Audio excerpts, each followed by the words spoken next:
ओम नमः शिवाय गुरवे सच्चिदानंदमूर्तये निष्प्रपंचाय शांताय निरालंबाय तेजसे। हरिओम प्रभु जी।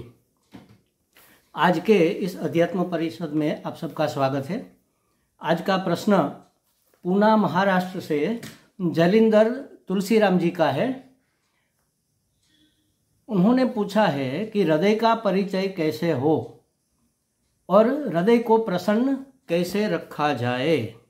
देखो महाराज जी, हमारे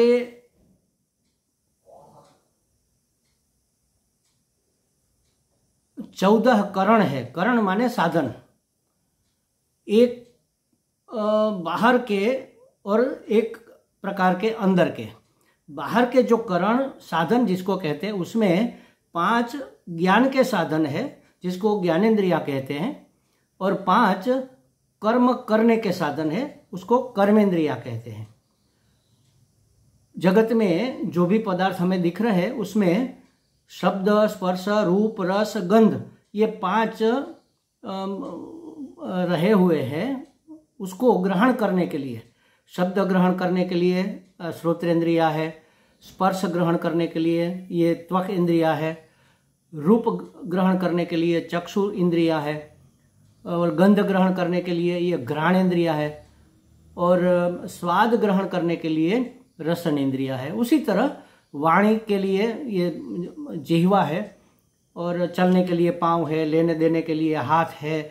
ये सब ऐसे 10 बाहर की इंद्रियां, बाहर के करण, बाहर के साधन, इंस्ट्रूमेंट हमारा व्यवहार चलाने के लिए है। उसी तरह 4 अंतःकरण है, अंदर के साधन।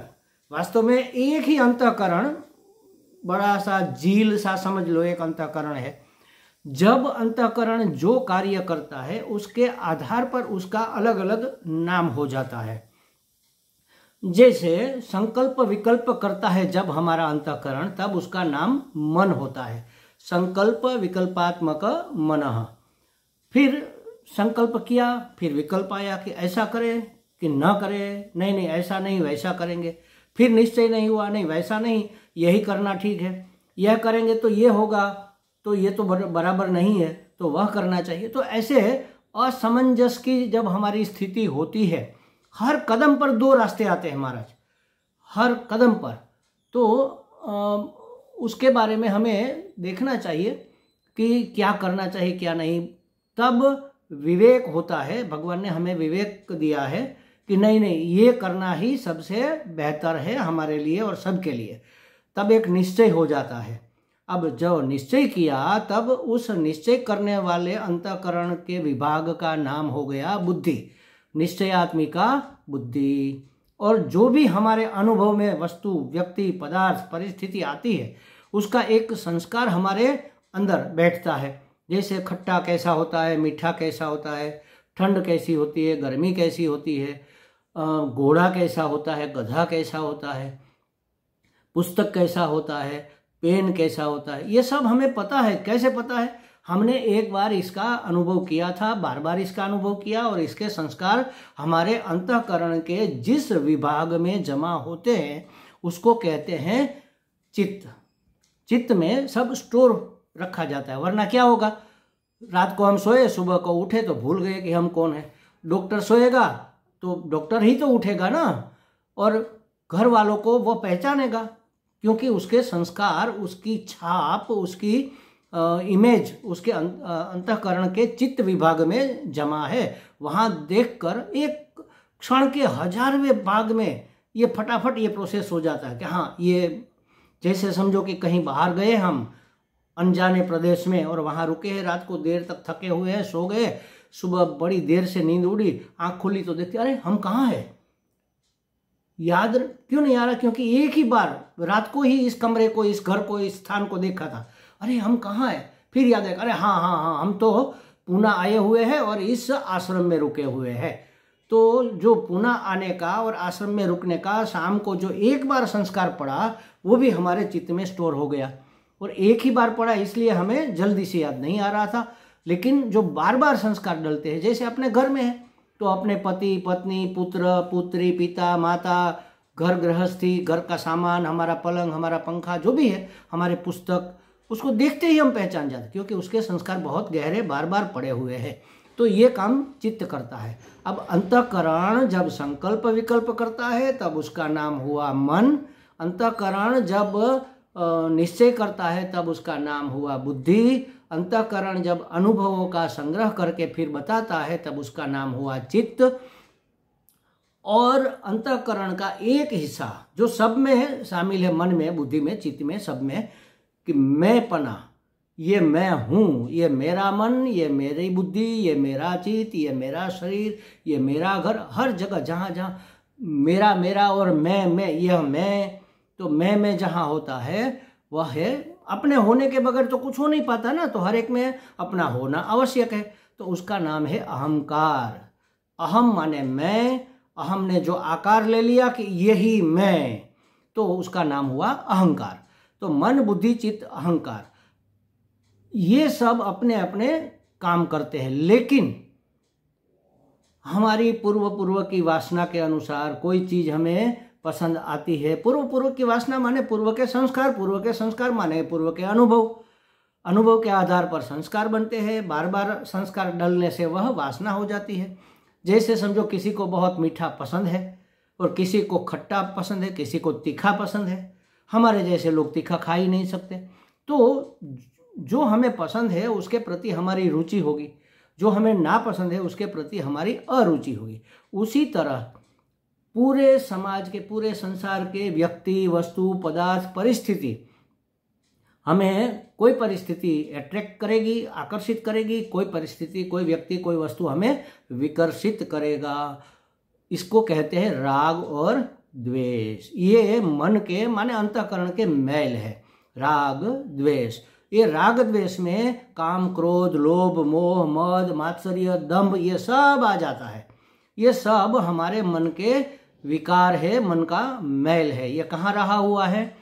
मन में माने अंतःकरण में। अंतःकरण में बुद्धि अशुद्ध होती है, चित्त अशुद्ध होता है, गलत संस्कार पड़े हैं, और मन भी अशुद्ध होता है। कहते हैं ना कि भाई तुम तो परमात्मा के पुत्र हो। हम जानते तो हैं, लेकिन मानता कौन है? अगर हम परमेश्वर के, परमात्मा के पुत्र होते तो हमें कैसा होना चाहिए था? ऐसा हम नहीं हो रहे। क्यों? क्योंकि हमने माना ही नहीं कि हम ईश्वर का अंश है, या तो हम स्वयं ईश्वर है, हम ब्रह्मास्मि। तो ये जो मैल पड़ा हुआ है अंतःकरण में राग द्वेष का, राग द्वेष दो शब्दों में बाकी सब आ गया, समझ लो। काम, क्रोध, लोभ, मोह, मद, मात्सर्य, दंभ, इसको दो शब्दों में बता दे तो राग और द्वेष। राग माने हमें आकर्षित जो वस्तु करती है, द्वेष माने जो हमें विकर्षित करती है। जो हमें सुखद लगता है, अनुकूल लगता है, वह हमें आकर्षित करता है। जो हमें प्रतिकूल लगता है, जो दुखद लगता है, वह हमें विकर्षित करता है। तो विकर्षित के लिए द्वेष और आकर्षित के लिए राग होता है। ये राग द्वेष हमारे मन के, हमारे अंतःकरण के मैल है। अब अंतःकरण को हमें शुद्ध करना चाहिए। कर्मयोग से अंतःकरण शुद्ध होता है, ज्ञान से भी होता है, और व्यवहार से भी होता है, भाव करने से भी होता है, कई तरह से होता है, लेकिन मुख्य रूप से कर्मयोग से हमारा अंतःकरण शुद्ध होता है। अब अच्छा, अंतःकरण शुद्ध तो हो गया, बुद्धि शुद्ध हो गई, मन शुद्ध हो गया, लेकिन जैसे जो हींग होती है ना, हींग, वो किसी स्टील की डिब्बी में भरी हुई है, खलास हो गई, हमने उसको साबुन से धो लिया, साफ तो हो गई, शुद्ध तो हो गई, लेकिन उसमें अभी गंध रह गई। वो गंध कैसे जाएगी?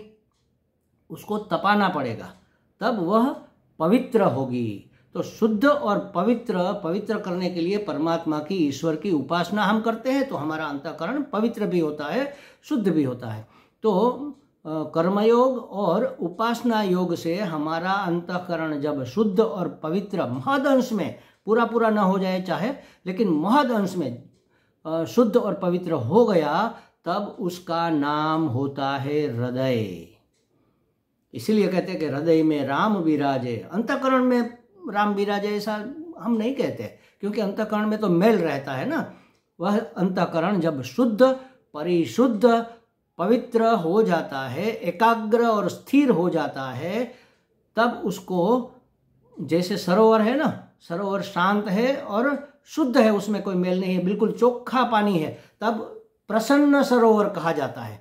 देखो, तब उसको प्रसन्न सरोवर कहते हैं। अब अंतःकरण जब शुद्ध, पवित्र, एकाग्र और स्थिर हो गया, तब उसका नाम हो गया हृदय। और हृदय उसी को कहते हैं जो शांत, स्थिर, शुद्ध, पवित्र है। तो इसका ही नाम तो प्रसन्नता है। जैसे प्रसन्न सरोवर, उसी तरह प्रसन्न हृदय। हृदय प्रसन्न ही होता है, प्रसन्नता ही हृदय का स्वभाव है। लेकिन अगर हमें प्रसन्नता अनुभव में नहीं आ रही है, तो इसका मतलब है हमारे मन में, मन माने अंतःकरण पूरा समझ लो, मन, बुद्धि, चित्त, अहंकार, सब में राग द्वेष का मैल चढ़ा हुआ है, विक्षेप है, अशुद्धि है, अपवित्रता है, शार्पनेस नहीं है।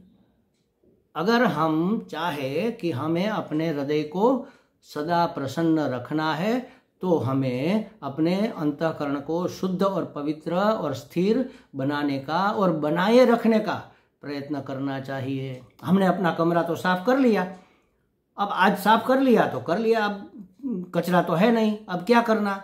1 दिन, 2 दिन, तीसरे दिन तो बहुत ही गंदगी दिखेगी, भाई कहाँ से आ गई? तो साफ जो होता है वो मैला भी होता है, उसको बार बार डेली उसको स्वच्छ करना होता है। इसीलिए हमारे शास्त्र में धर्म का विधि विधान कहा हुआ है, किया हुआ है। सुबह में उठो, स्नान करो, शरीर को पवित्र करो, परमात्मा की, अपने घर के मंदिर में दिया जलाओ, बत्ती जलाओ, अगरबत्ती जलाओ, गूगल का धूप करो, भगवान की आरती करो, भगवान के श्रृंगार करो, भगवान का स्तोत्र गान करो, भजन करो, प्रणाम करो। तो इससे मन हमारा शुद्ध और पवित्र होता है। ये डेली जैसे हम कमरा साफ करते हैं, वैसे अंतःकरण साफ करने की ये विधि है।